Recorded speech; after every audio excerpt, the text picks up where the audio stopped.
Sinar Cahaya Sunnah.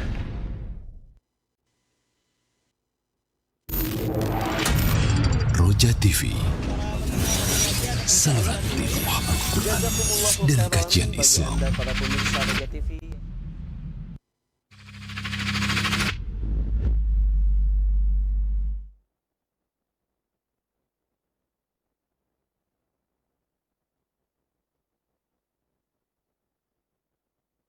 Assalamualaikum warahmatullahi wabarakatuh. Alhamdulillahi rabbil alamin, wassalatu wassalamu ala asrafil anbiya'i wal mursalin wa ala alihi wa ashabihi wa man tabi'um bi ihsanin ila yaumiddin, amma ba'd. Ikhwatal Islam, sahabat Roja rahimani wa rahimakumullah. Kembali kita memuji dan bersyukur pada Allah atas segala nikmat dan karunia-Nya yang Allah limpahkan pada kita semuanya, sehingga kita dapat berjumpa kembali di saluran tilawah Al-Quran dan kajian Islam, TV dan juga Radio Roja, dalam keadaan sehat walafiat, tak kurang satu apapun, dan Allah berikan kita kemudahan di dalam mengikuti bimbingan dan pelajaran-pelajaran disampaikan para asatidah. Semoga menjadi tambahan ilmu dan Allah berikan taufik kepada kita semuanya untuk bisa memahami pelajaran ini dan mengamalkannya dalam rangka meningkatkan keimanan serta ketakwaan kepada Allah Subhanahu wa taala. Salawat dan salam semoga terlimpahkan dan tercurahkan kepada Nabi kita Nabi Muhammad sallallahu alaihi wasallam, untuk keluarganya, untuk para sahabatnya dan seluruh pengikutnya hingga akhir zaman nanti. Insya Allah saat lagi kita akan simak dan ikuti bimbingan dan pelajaran bersama Ustaz Ahmad Zainuddin LC hafidhallahu taala dari studio mini kediaman beliau di Banjarmasin, Kalimantan Selatan, guna melanjutkan pembahasan kitab Fathul Majid Syarhu Kitab Tauhid. Kami ingatkan untuk Anda yang bertanya silahkan di 0218236543 via telepon maupun via WhatsApp pesan singkat. Demikian informasi yang kami sampaikan. Untuk selanjutnya kita akan ikuti dan simak bersama kajian dan bimbingan bersama beliau. Kepada Ustaz kami persilahkan. Falyatafadhal mashkuran ya Ustaz. Assalamualaikum warahmatullahi wabarakatuh. Bismillahirrahmanirrahim. Innal hamdalillah nahmaduhu wa nasta'inuhu wa nastaghfiruh wa na'udzu billahi min shururi anfusina wa sayyiati a'malina. Man yahdihillahu fala mudilla lahu wa man yudlil fala hadiya lahu. Wa asyhadu an la ilaha illallah wahdahu la syarika lahu wa asyhadu anna Muhammadan 'abduhu wa rasuluh. Ya ayyuhalladzina amanu taqullaha haqqa tuqatihi wa la tamutunna illa wa antum muslimun. Ya ayyuhan nasu taqu rabbakum alladhi khalaqakum min nafsin wahidah wa khalaqa minha zawjaha wa batha minhuma rijalan katsiran wa nisaa'a wattaqullaha alladhi tasaaluna bihi wal arham innallaha kana 'alaykum raqiba. Ya ayyuhalladzina amanu taqullaha وقولوا قولا سديدا يصلح لكم أعمالكم ويغفر لكم ذنوبكم ومن يطع الله ورسوله فقد فاز فوزا عظيما. أما بعد فإن أصدق الحديث كتاب الله وأحسن الهدي هدي محمد صلى الله عليه وعلى آله وسلم وشر الأمور محدثاتها وكل محدثة بدعة wa kulla bid'atin dhalalah wa kulla dhalalatin finnar. Alhamdulillah, kita bersyukur pada Allah Subhanahu wa taala pada hari ini, hari Rabu pagi 6 Sya'ban 1446 Hijriah, bertepatan dengan 5 Februari 2025, kita kembali duduk bersama mengkaji kitab Fathul Majid Syarhu Kitab Tauhid yang ditulis oleh Fadilat Syekh Al-Allama Abdurrahman bin Hasan Al-Syekh rahimahullah. Salawat dan salam semoga selalu Allah berikan kepada Nabi kita Muhammad sallallahu alaihi wa alihi wasallam, pada keluarga beliau, para sahabat, serta orang-orang yang mengikuti beliau sampai hari kiamat kelak. Dengan nama-nama Allah yang husna dan sifat-sifatnya yang ulia, kita berdoa, Allahumma inna nas'aluka ilman nafi'an wa rizqan tayyiban wa amalan mutaqabbala. Allahumma amin.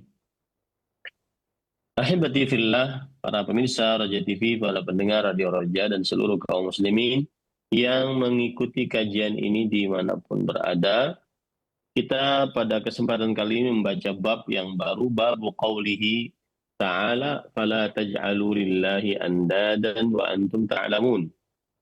Bab yang ke-42, bab firman Allah Subhanahu wa taala, yang artinya, karena itu janganlah kalian mengadakan sekutu-sekutu bagi Allah, padahal kalian mengetahuinya. Quran surah Al-Baqarah ayat 22. Makna dari bab ini adalah, bab ini menjelaskan larangan seorang muslim menjadikan sekutu-sekutu bagi Allah Subhanahu wa taala.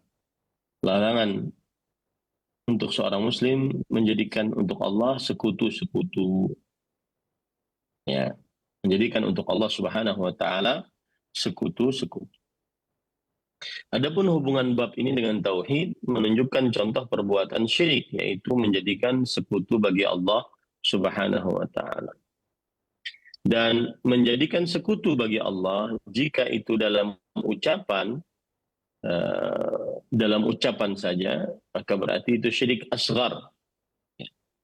Kalau dalam ucapan saja. Akan tetapi kalau seandainya sampai masuk kepada keyakinan dan perbuatan, maka masuk ke dalam syirik akbar. Ya, itu bedanya jika menjadikan sekutu dalam ucapan. Kita menjadikan sekutu bagi Allah Subhanahu wa taala dalam ucapan kita.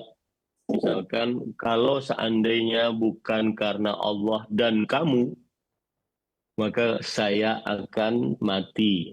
Nah, ini sekutu dalam ucapan. Ya. Kalau seandainya saya bersumpah demi Allah dan demi Rasulullah. Nah, ini menjadikan sekutu bagi Allah dalam sumpahnya. Kalau dalam ucapan, maka dia adalah syirik asghar.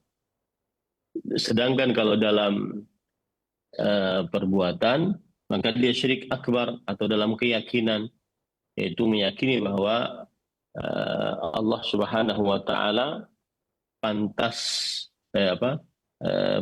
Allah Subhanahu wa taala memiliki sekutu di dalam pengagungan atau yang diagungkan. Nah, ini termasuk daripada kesyirikan akbar.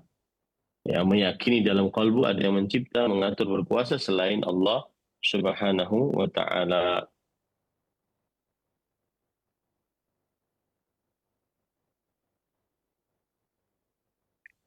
Baik, ahibati fillah, afanillah wa iyyakum.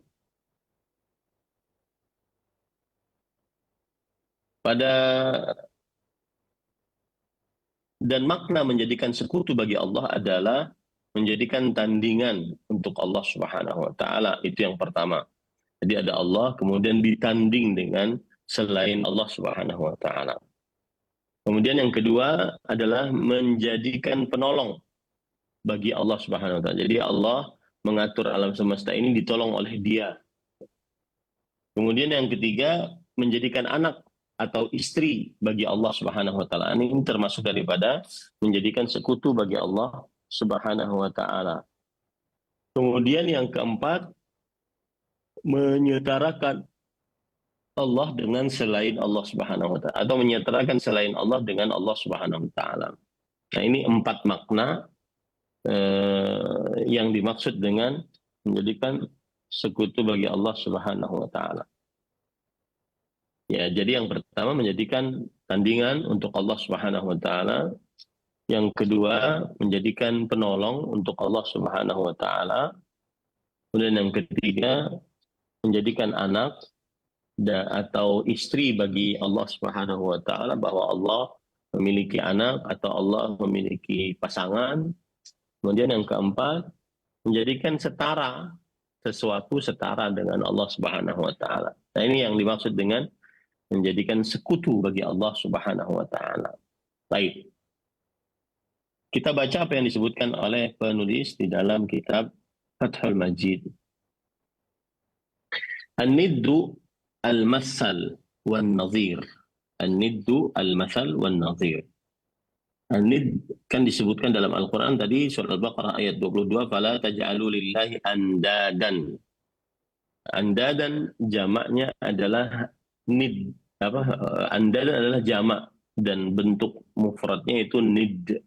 Sedangkan an-nid artinya adalah an-nadhir, sesuatu yang serupa atau yang semisal. Sesuatu yang serupa atau yang semisal. Wa ja'lun niddi lillah wa sarfu anwa'il ibadah au syai'in minha li ghairillah. Dan yang dimaksud menjadikan sekutu bagi Allah adalah memalingkan berbagai macam ibadah atau sesuatu dari ibadah kepada selain Allah Subhanahu wa taala. Itu yang dimaksud dengan menjadikan sekutu bagi Allah Subhanahu wa taala. Berarti ada Allah yang diibadahi dan juga ada selain Allah yang diibadahi. Ini namanya menjadikan sekutu bagi Allah Subhanahu wa taala. Kahali abadatil awsan alladzina ya'taqiduna fi man yad'unahu wa yarjunahu annahu yanfa'uhum wa yadfa'u anhum wa yashfa'u lahum. Seperti kebiasaan para penyembah berhala yang meyakini tentang orang-orang yang mereka berdoa kepadanya, mereka berharap kepadanya, bahwasanya ia memberikan manfaat dan ia menahan dari mereka mudarat dan memberikan syafaat untuk mereka. Nah, itulah kebiasaan para penyembah berhala. Mereka meyakini bahwa yang di berhala-berhala ini yang mereka berdoa kepadanya, mereka berharap kepadanya bisa memberikan manfaat, bisa menahan mudarat, bisa memberikan syafaat kepada mereka. Nah, ini yang dimaksud dengan fala taj'alu lillahi andadan. Janganlah kalian menjadikan untuk Allah sekutu. Yaitu menjadikan untuk Allah sekutu adalah beribadah kepada selain Allah. Mengerjakan salah satu jenis ibadah kepada selain Allah Subhanahu wa taala. Baik. Kemudian وهذه الآية في سياق قوله تعالى يا أيها الناس اعبدوا ربكم الذي خلقكم من نفس واحدة وخلقكم والذين من قبلكم لعلكم تتقون الذي جعلكم الأرض فراشا والسماء بناء وأنزل من السماء ماء فأخرج به من الثمرات رزقا لكم فلا تجعلوا لله أندادا وأنتم تعلمون. Ayat ini yaitu surat Al-Baqarah ayat 22 adalah secara lengkap kalau kita baca dari ayat 21 sampai 22. Kemudian penulis membawakan secara lengkap ayat 21 dan 22 agar makna ayatnya lebih jelas. Ya. Yaitu Allah berfirman yang artinya wahai manusia beribadahlah kalian kepada Rabb kalian yang telah menciptakan kalian dan orang-orang sebelum kalian agar kalian bertakwa. Yang menjadikan bagi kalian bumi rata dan langit sebagai atapnya dan menurunkan dari langit air dan mengeluarkan dari bumi tersebut buah-buahan sebagai rezeki bagi kalian. Maka janganlah jadikan untuk Allah sekutu-sekutu dalam keadaan kalian menyadarinya. Nah, jadi ayat ini yang dibawakan oleh penulis fala taj'alu lillahi andadan wa antum ta'lamun itu sebenarnya kalau ingin lebih jelas lagi dibaca dari mulai surat Al-Baqarah ayat 21-nya sampai kepada ayat 22-nya. Qala al-Imad Ibnu Katsir rahimahullahu taala fi tafsirih qala Abu al-Aliya fala taj'alu lillahi andadan ay adla syuraka wa hakadha qala Ar-Rabi' ibnu Anas wa Qatadah wa Suddi wa Abu Malik wa Ismail ibnu Abi Khalid.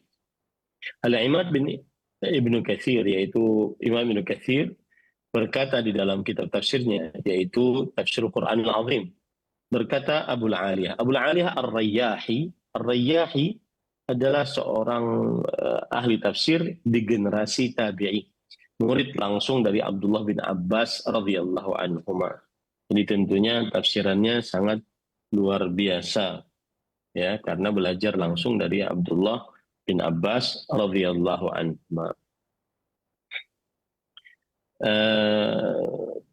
Beliau mengatakan fala taj'alu lillahi andadan.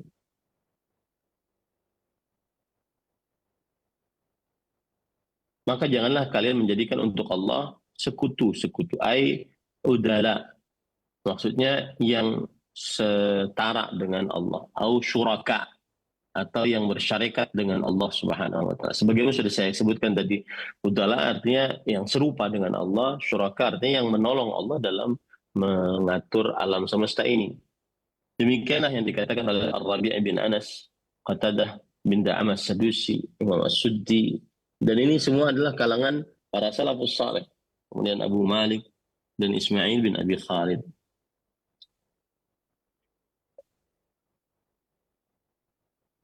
Kemudian para ikhwan yang dirahmati oleh Allah Subhanahu wa taala, qala ibnu Abbas fala taj'alu lillahi andan wa antum ta'lamun ay la tusyriku billahi syai'an min al-andad allati la tanfa' wa la tadur wa antum ta'lamuna annahu rabbukum la rabba lakum yarzuqukum ghayruhu faqad 'alimtum anna alladhi yad'ukum ar-rasul ilayhi min tauhidihi wal haqq alladhi la shakka fihi wa kadzalika qala Qatadah. Abdullah bin Abbas radhiyallahu anhuma berkata, maka janganlah kalian menjadikan untuk Allah sekutu-sekutu dalam keadaan kalian menyadarinya. Maksudnya adalah janganlah kalian mensyirikkan Allah dengan sesuatu apapun dari sekutu-sekutu yang tidak bisa memberikan manfaat atau tidak bisa memberikan mudarat dalam keadaan kalian menyadarinya bahwa Allah adalah Rabb kalian. Tidak ada Rabb bagi kalian yang memberikan rezeki selain Allah Subhanahu wa ta'ala. Dan kalian telah mengetahui, kalian telah benar-benar mengetahui bahwa yang didakwahkan oleh Rasul kepada kalian adalah mentauhidkan Allah Subhanahu wa ta'ala. Yang mana Allah adalah yang paling berhak untuk diibadahi dan tidak ada keraguan di dalamnya. Nah, itu yang dimaksud dengan fala taj'alu lillahi andadan. Jadi janganlah menjadikan sekutu-sekutu bagi Allah. Itu maksudnya adalah jangan mensyirikkan Allah dalam ibadah. Gitu ya. Saya ulangi, yang dimaksud dengan fala taj'alu lillahi andadan, janganlah menjadikan untuk Allah sekutu-sekutu. Maksudnya adalah jangan mensyirikkan Allah dalam ibadah. Dan inilah yang didakwahkan oleh Nabi kita Muhammad sallallahu alaihi wasallam. Ya. Nah, kemudian wa an Qatadah wa Mujahidin radhiyallahu rahimahumullah taala fala taj'alu lillahi andadan qala akfa min ar-rijal tuti'unahum fi ma'siyatillah. Nah, di sana ada tafsiran lain dari Imam Qatadah bin Da'am as-Sadusi dan Imam Mujahid bin Jabr. Dua-duanya adalah ahli tafsir di generasi tabi'in, generasi salafus saleh. Mereka mengatakan yang dimaksud fala taj'alu lillahi andadan ay akfa minar rijal tuti'unahu bi ma'siyatillah. Janganlah kalian menjadikan sekutu bagi Allah. Maksudnya adalah janganlah kalian taat kepada orang-orang yang memerintahkan kalian untuk bermaksiat kepada Allah Subhanahu wa taala. Nah, ini tidak boleh dilakukan yang seperti ini. Nah, ini tafsiran lain. Ya, ini tafsiran lain dari janganlah kalian menjadikan untuk Allah sekutu-sekutu. Jadi kalau tafsiran yang pertama dari Abdullah bin Abbas radhiyallahu anhu, janganlah kalian mensyirikkan Allah dalam beribadah kepada Allah. Sedangkan yang tafsiran kedua ini adalah janganlah kalian menjadikan orang-orang yang kalian taati di dalam perihal bermaksiat kepada Allah Subhanahu wa taala. Nah, wa qala Ibnu Zaid al-andad hiya al-alihah allati ja'aluha ma'ahum wa ja'alu laha mithla ma ja'alu lahu. Yang artinya Ibnu Zaid berkata al-andad dia adalah tuhan-tuhan yang mereka menjadikannya bersama Allah Subhanahu wa taala. Mereka meyakininya itu bahwa itu bersama Allah Subhanahu wa taala. Wa ja'alu laha mithla ma ja'alu lahu. Dan mereka menjadikan untuk berhala-berhala tersebut seperti apa yang mereka jadikan untuk Allah Subhanahu wa taala. Nah, ini tidak boleh ya, karena ini termasuk syirik akbar. Ya. Kemudian wa an Ibnu Abbas radhiyallahu anhuma fala taj'alu lillahi andadan. Dan dari Abdullah bin Abbas radhiyallahu anhuma, beliau berkata, maka janganlah kalian menjadikan untuk Allah sekutu-sekutu. Sekutu maksudnya adalah asbahan, kata Abdullah bin Abbas. Asbahan yaitu yang serupa dengannya. Jadi ada Allah yang mengatur alam semesta ini, ada yang serupa dengan Allah juga yang mengatur alam semesta ini. Jadi bedanya tafsiran yang mengatakan bahwa andadan adalah penolong Allah SWT. Ada Allah yang mengatur alam semesta ini dan ditolong oleh makhluk yang mengatur alam semesta ini. Ini semuanya adalah keyakinan kekufuran jika berasal dari qalbu, Qala Mujahidun fala taj'alu lillahi andadan wa antum ta'lamun. Imam Mujahid rahimahullahu taala berkata, janganlah kalian maksud dari firman Allah, janganlah kalian menjadikan untuk Allah sekutu-sekutu dalam kalian menyadarinya. Ta'lamuna annahu ilahun wahidun fi Taurat wal Injil. Kalian wahai ahlul kitab mengetahui bahwa Allah Subhanahu wa taala satu-satunya Tuhan yang paling berhak diibadahi, baik yang disebutkan dalam kitab Taurat ataupun di dalam kitab Injil.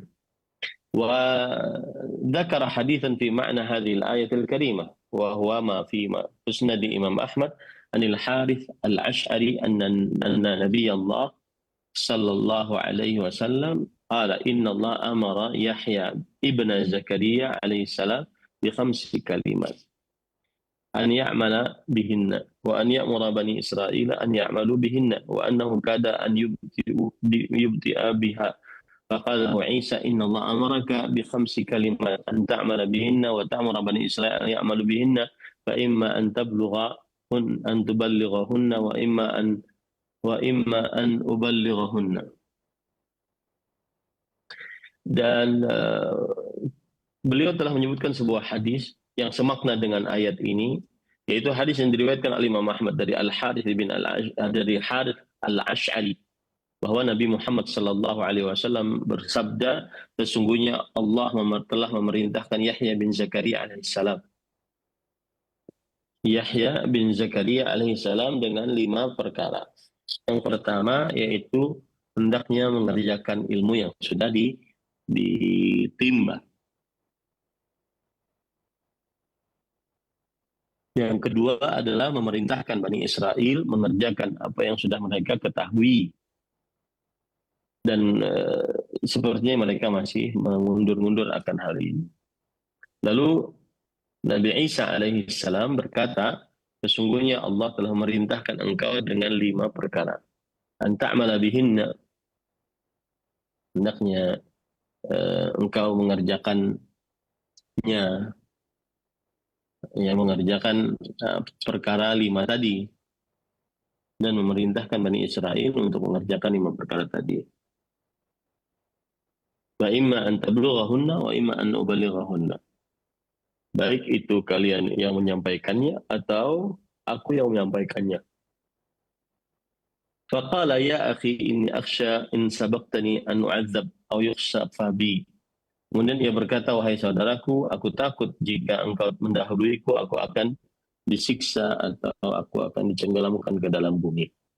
Qala fajama'a Yahya ibnu Zakaria Bani Israel di Baitul Maqdis hatta imtala al-masjid wa qu'ida ala syaraf.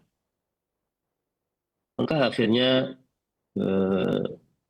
Yahya bin Zakaria mengumpulkan Bani Israel di Baitul Maqdis sampai masjid penuh dan beliau didudukkan di atas syaraf. Fahaminallah wa athna alaih. Maka kemudian beliau bermuji Allah dan memuji Allah Subhanahu wa taala. Tsumma qala inna Allah amarani bi 5 kalimat an a'mala bihinna wa amurakum an ta'malu bihinna. Sesungguhnya Allah merintahkan aku untuk mengerjakan 5 perkara agar aku mengerjakannya dan agar aku memerintahkan orang lain untuk mengerjakannya. Nah, ya 5 perkara tersebut apa? Ulahunna an ta'budullah wala tusyriku bihi syai'an. 5 perkara sudah beribadah kepada Allah dan tidak mensyirikkan Allah dengan sesuatu apa. Fa inna mithla dzalika kamathali rajulin ishtara 'abdan min khalisi malihi bidhahabin aw ghadab.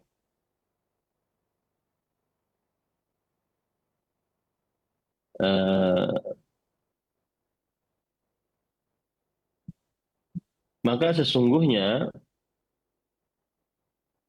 yang seperti itu seperti seseorang lelaki yang membeli seorang budak dari hartanya sendiri dengan emas atau dengan perak. Lalu budak tersebut berbuat, beramal.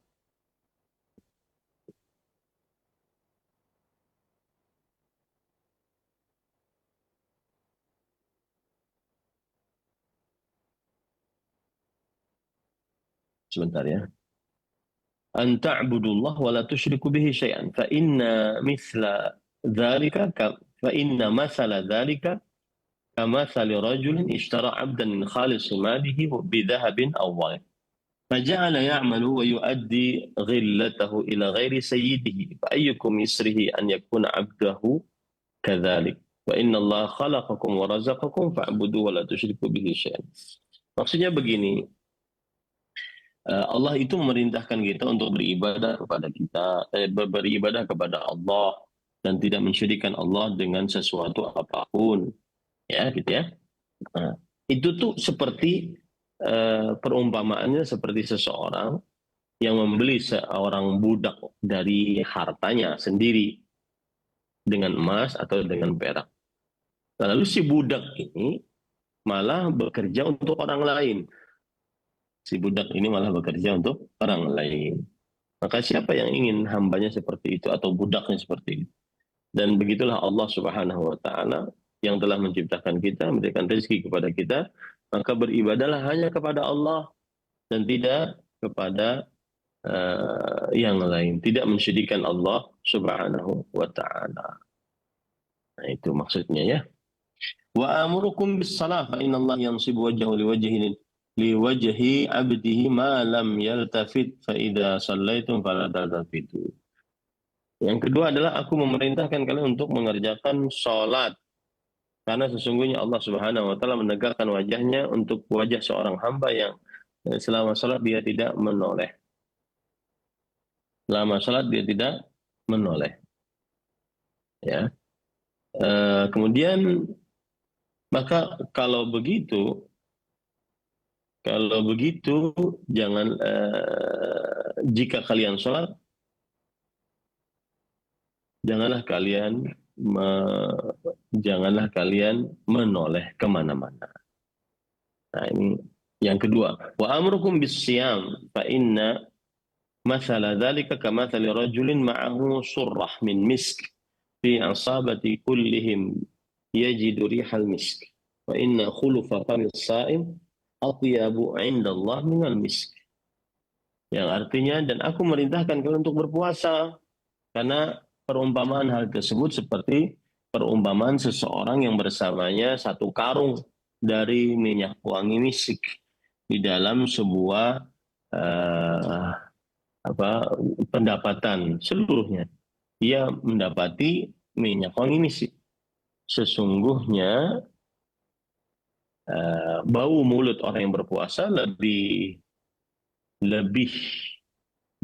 wangi di sisi Allah dibandingkan minyak wangi misik.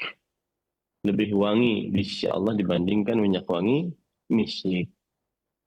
Ini pada ikhwan dirahmati Allah. Kemudian wa amurukum bis sadaqah. Dan aku perintahkan kepada kalian untuk bersedekah. Sesungguhnya hal tersebut seperti permisalannya seperti seorang asarahul adu. Dia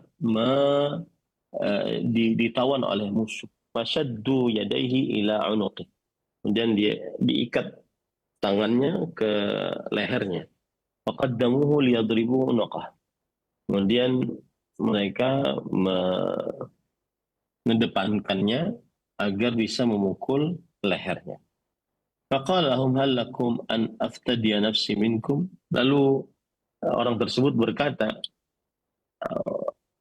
apakah aku bisa menebus diriku dari siksaan kalian ini? Faja'ala yabtadi bil qalil wal katsir hatta fakka nafsahu. Maka akhirnya dia menebus dirinya dengan harta seluruhnya sampai dia membebaskan dirinya sendiri. Nah, wa amrukum bi dzikrillahi katsiran, dan aku perintahkan untuk berzikir kepada Allah Subhanahu wa taala sebanyak-banyaknya. Fa inna mathala dzalika kamathali rajulin talabahu al-'adu sira'an fi athari. Orang yang berzikir itu seperti seseorang yang dicari oleh musuh dengan cepat, mengikuti musuhnya dari belakang. Fa'ata hisnan hafsinan fatahassana fihi. Lalu dia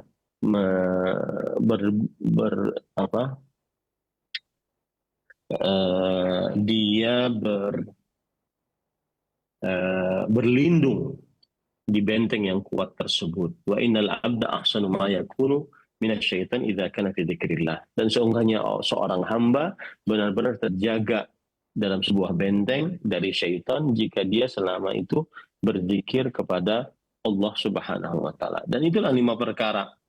Ya, itulah 5 perkara.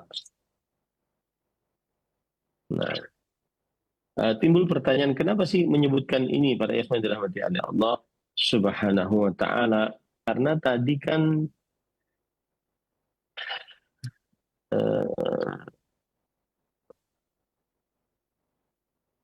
di awal disebutkan bahwa Allah memerintahkan Nabi Yahya bin Zakaria dengan 5 perkara tersebut. Lalu setelah itu Bani Israel tidak mau mengerjakannya atau lambat mengerjakannya. Lalu Nabi Isa memerintahkan 5 perkara tersebut. Akan tetapi Bani Israel juga lambat untuk mengerjakannya.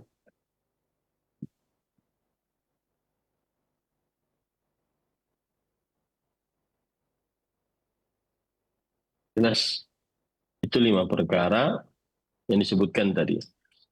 Mentauhidkan Allah, beribadah hanya kepada Allah, menjadikan salat, berpuasa pada bulan Ramadan, bersedekah, dan berzikir kepada Allah Subhanahu wa ta'ala.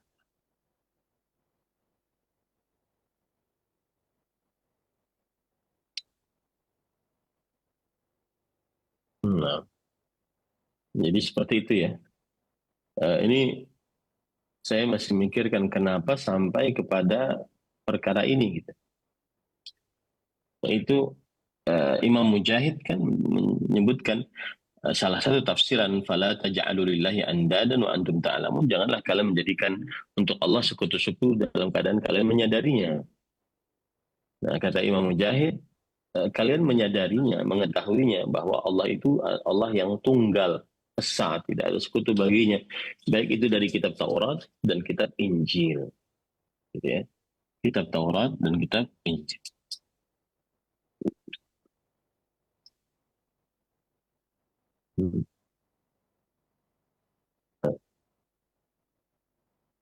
Baik dari kitab Taurat dan kitab Injil.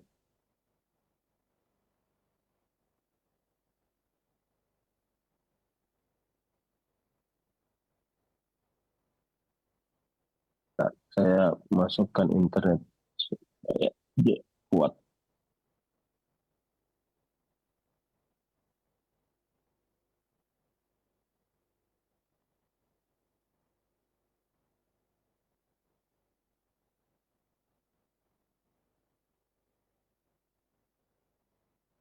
Coba dilihat ada koneksinya.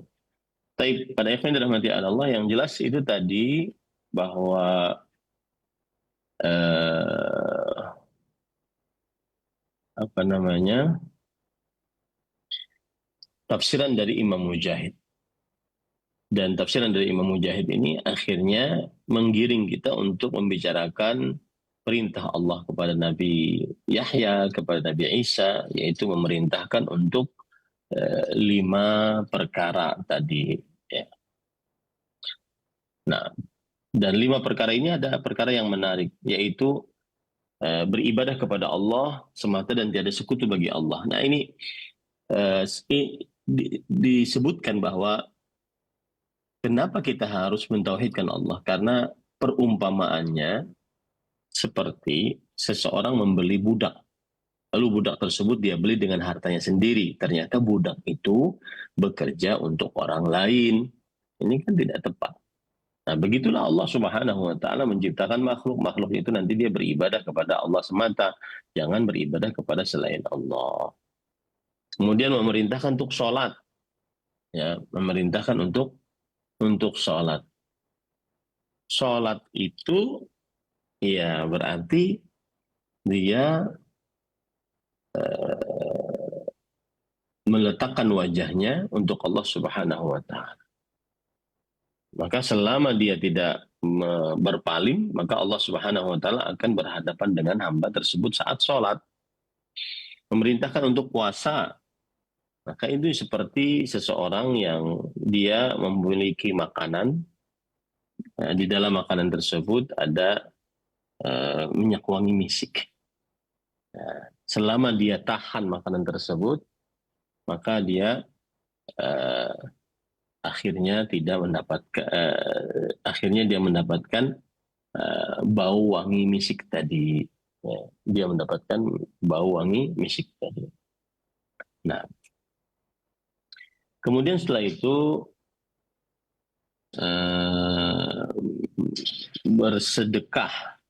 Bersedekah itu seperti seorang yang memiliki seseorang yang ditawan oleh musuh. Kemudian setelah itu dia diikat di lehernya, kemudian mau dipukuli, lalu setelah itu dia katakan, apakah aku bisa menebus diriku? Maka akhirnya dia menebus dirinya dengan segala macam harta. Nah, itu perumpamaan orang yang bersedekah, subhanallah ya. Sedangkan perumpamaan orang yang berzikir kepada Allah adalah ada seseorang yang dicari oleh musuh. Ya, dicari-cari oleh musuh. Lalu dia sembunyi di sebuah benteng yang kuat dan tidak bisa musuh sampai kepadanya. Nah, itulah perumpamaan orang yang berzikir kepada Allah Subhanahu wa taala.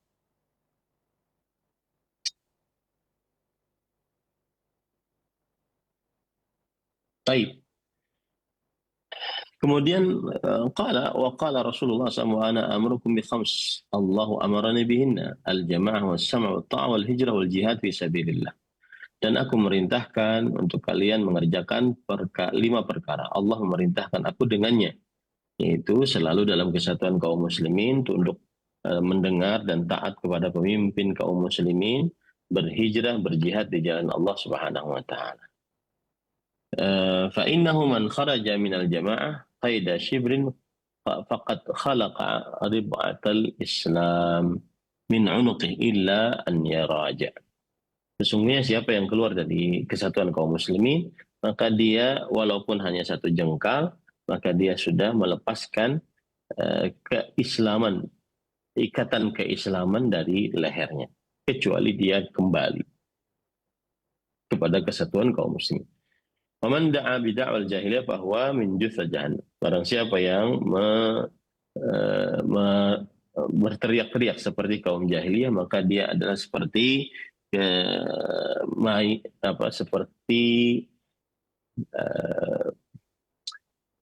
bahan bakar dalam neraka jahannam. Qalu ya Rasulullah wa in shalla wa sham, wahai Rasulullah, apakah itu juga terjadi kalau seandainya dia salat dan dia puasa?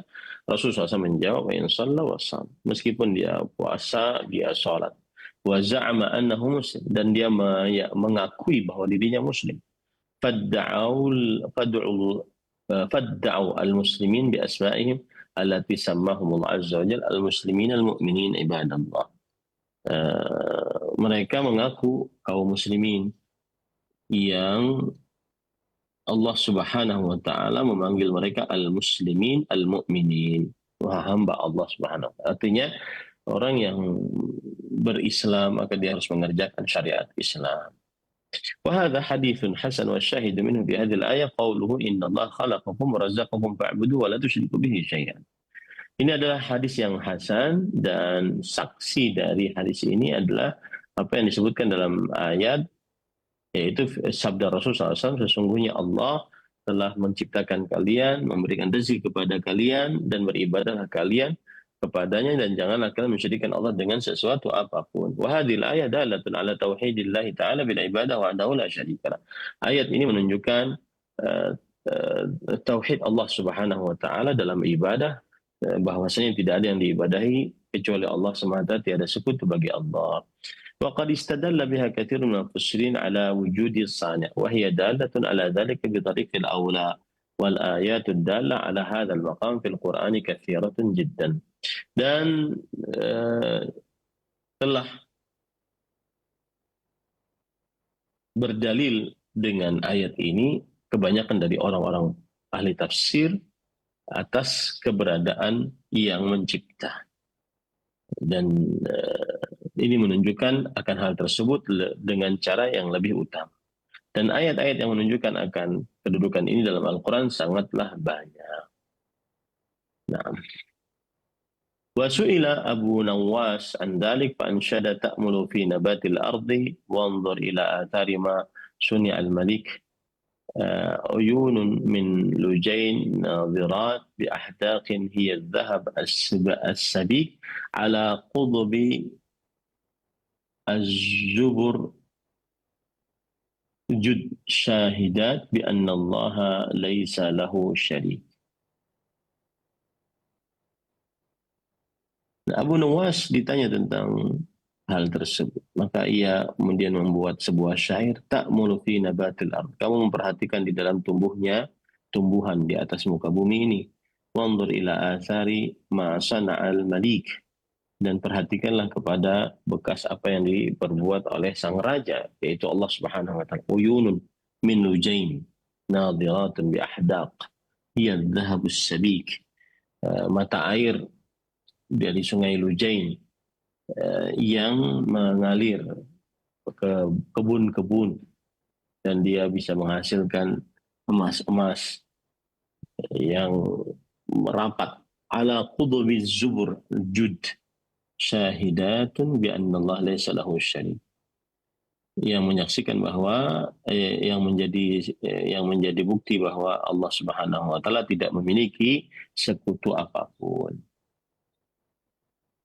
وقال ابن المعتز فيا عجبا كيف يعصى الإله أم كيف يجحده الجاحد وفي كل شيء له آية تدل على أنه واحد. Maka alangkah anehnya bagaimana al-ilah dimaksiati, atau bagaimana orang yang menolak akan kekuasaan Allah Subhanahu wa taala. Padahal di setiap sesuatu ada tanda kekuasaan Allah Subhanahu wa taala yang menunjukkan bahwa ia adalah satu. Qauluhu wa an Ibn Abbas radhiyallahu anhu fil ayat al-andad huwa syirk. Abdullah bin Abbas radhiyallahu anhu berkata al-andad itu adalah kesyirikan. Baik, sepertinya perkataan Abdullah bin Abbas ini agak panjang.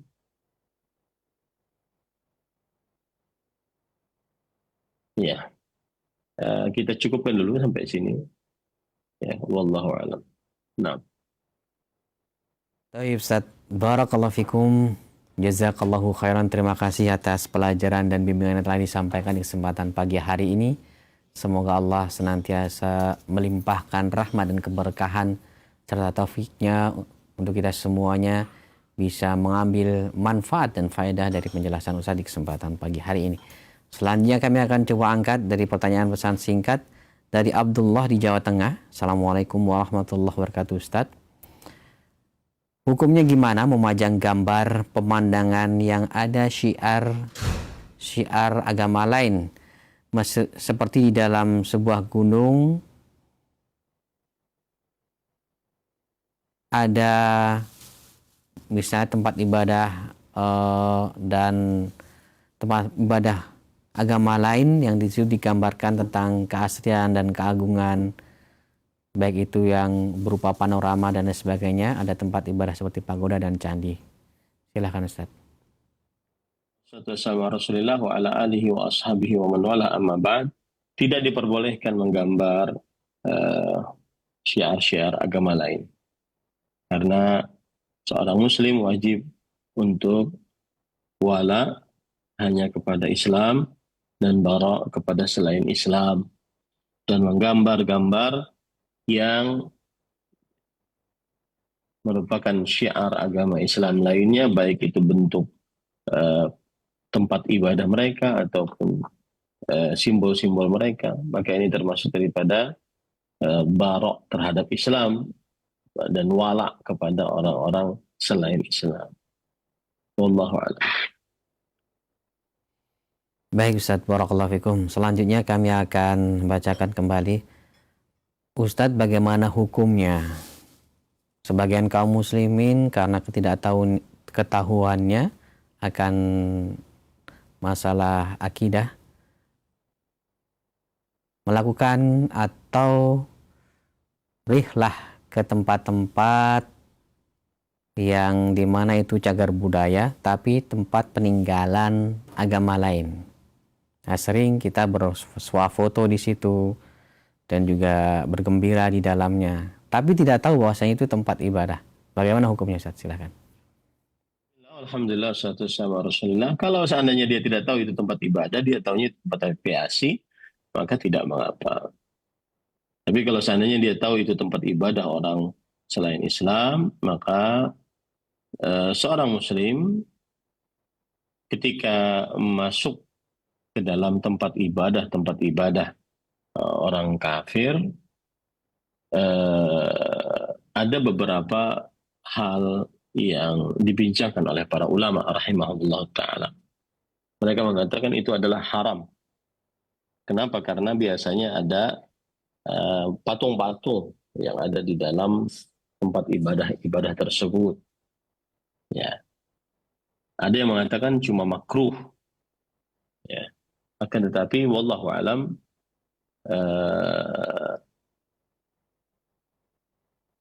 bahwa Abdullah bin Abbas radhiyallahu anhuma meriwayatkan anna Nabi SAW lamma ra'a suwara fil bait lam yadkhul hatta amara biha famuhiyah. Bahwa Rasulullah SAW ketika melihat di sebuah rumah ada patung atau gambar makhluk bernyawa, beliau tidak masuk sampai diperintahkan untuk dihapus gambar tersebut atau patung tersebut. Kemudian Rasulullah SAW juga bersabda, Inna la nadkhulu baitan fihi surah wala kalb. Sesungguhnya kita tidak masuk ke dalam sebuah rumah yang di dalamnya terdapat surah, gambar makhluk hidup ataupun anjing. Ya. Wallahu alam, para ikhwan yang dirahmati oleh Allah Subhanahu wa taala.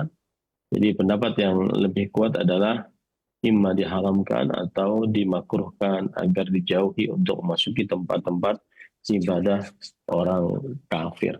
Tapi kalau tidak tahu, maka kita katakan tadi lebih baik dia mencari tahu dulu sebelumnya. Kalau sudah terjadi, qadarullah masyafa'ah. Nah, Terima kasih atas nasihat serta jawaban yang telah disampaikan. Semoga bermanfaat untuk yang bertanya dan kita semuanya. Berikut kami bacakan pertanyaan dari pesan singkat kembali. Ustadz mau bertanya, bagaimanakah hukumnya kita melepas hijab pada saat kerja di sebuah perusahaan tersebut? Karena perusahaan melarang pakai hijab, sedangkan menjadi tulang punggung keluarga dan harus tetap bekerja. Apakah ini termasuk kita mensekutukan Allah atau tidak? Silakan Ustaz. Tidak melepas hijab tidak sampai kepada mensekutukan Allah. Melepas hijab adalah dosa, tapi tidak sampai kepada mensekutukan Allah. Mungkin yang dimaksud dari si pelepas hijab ini adalah kita kan taat kepada orang lain, Ustaz. Apakah ketaatan kita ini dalam bermaksud kepada Allah termasuk kekufuran atau kesyirikan? Jawabannya tidak. Kalau seandainya tanpa meyakini bahwa yang berhak untuk ditaati selain Allah ada. Kalau sampai tahap keyakinan baru itu termasuk kesyirikan.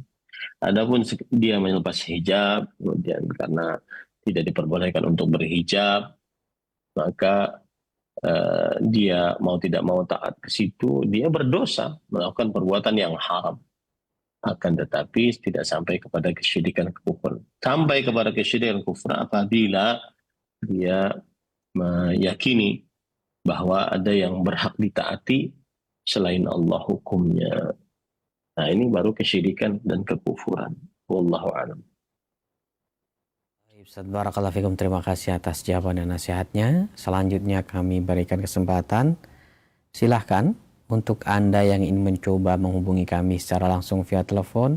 Kami tunggu pertanyaan Anda. Halo. Halo, Assalamualaikum.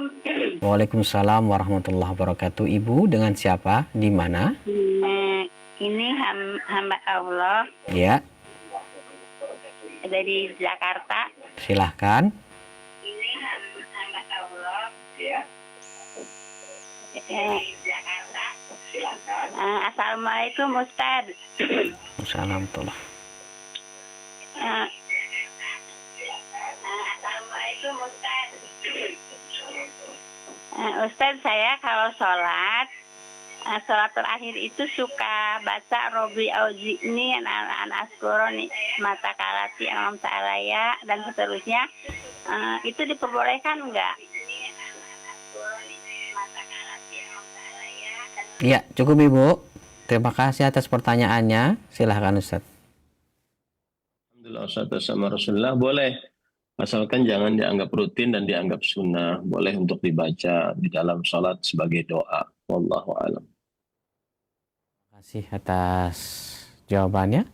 Berikut kami berikan kesempatan kembali. Silahkan di belakang Ibu tadi yang ingin bertanya secara langsung via telepon. Kami tunggu. Halo.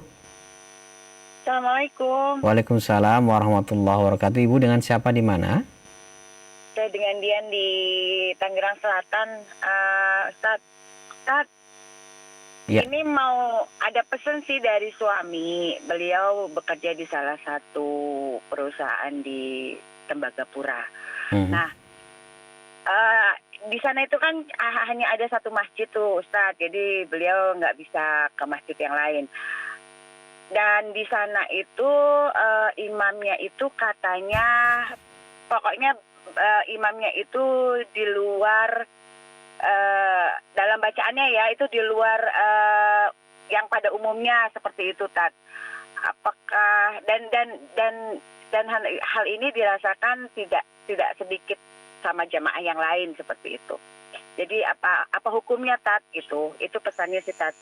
Terima kasih banyak. Ya. Assalamualaikum warahmatullahi wabarakatuh. Waalaikumsalam warahmatullahi wabarakatuh. Silakan Ustaz. Pertanyaannya tidak terlalu terang apa bacaan yang tidak seperti pada umumnya. Nggak jelas, saya tidak bisa menjawab bacaan yang tidak pada umumnya itu apa maksudnya. Karena imam apabila dia sudah baca Al-Fatihah, baca surat, maka dia akan sah sholatnya. Apa yang dimaksud tidak pada umumnya itu apa yang dimaksud? Nah, Baik Ustaz, terima kasih atas jawabannya. Kami akan coba angkat dari saudari Siti yang bertanya. Assalamualaikum Ustaz, mau bertanya, jika kita bekerja di orang non-muslim, nah apakah ketika kita sholat di dalamnya dibolehkan atau tidak karena di dalam rumahnya terdapat beberapa patung? Terima kasih Ustaz.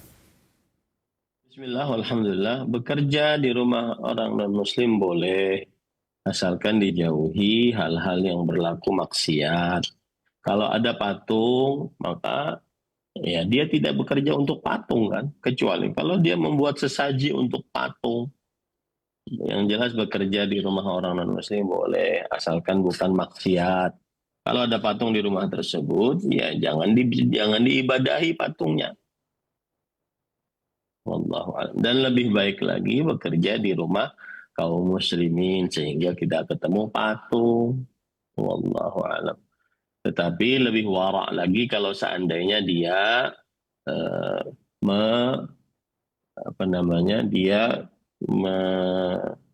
tidak memasuki rumah-rumah yang ada patungnya sebagaimana Rasulullah Shallallahu Alaihi Wasallam. Baik, ini yang bisa disampaikan. Sallallahu Nabi Muhammad walhamdulillahirabbil alamin.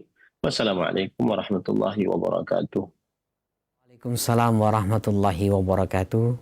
Jazakallahu khairan wa barakallahu fikum. Kami ucapkan syukran, terima kasih kepada Ustadz Ahmad Zainuddin Alsi hafidhallahu taala di tengah kesibukan beliau di dalam mengajar dan berdakwah di pondok pesantren dan untuk kaum muslimin di Indonesia ini, meluangkan waktunya mengajarkan kepada kita dari pembahasan kitab Fathul Majid Syarh Kitab Tauhid. Semoga Allah senantiasa melimpahkan kesehatan dan keberkahan untuk Ustadz sekeluarga, dan faedah-faedahnya bisa kita ambil dari pelajaran ini, yaitu kita semakin memperkuat akidah kita dan meningkatkan keimanan kepada Allah Subhanahu wa taala, serta menjauhi dari perbuatan atau perkara-perkara yang bisa membuat kita tergelincir ke dalam penyekutuan terhadap Allah, baik dari lisan kita, dari pikiran kita, dari perbuatan kita, sehingga Allah Subhanahu wa taala akan murka tentang kemaksiatan atau kezaliman yang kita kerjakan. Semoga Allah senantiasa melimpahkan hidayah kepada kita dalam kebaikan. Ikhwatul Islam, terima kasih atas kebersamaannya. Kami mohon maaf apabila ada kekurangan. Subhanakallahumma bihamdika asyhadu an la ilaha illa anta astaghfiruka wa atubu ilaik. Wassalamualaikum warahmatullahi wabarakatuh.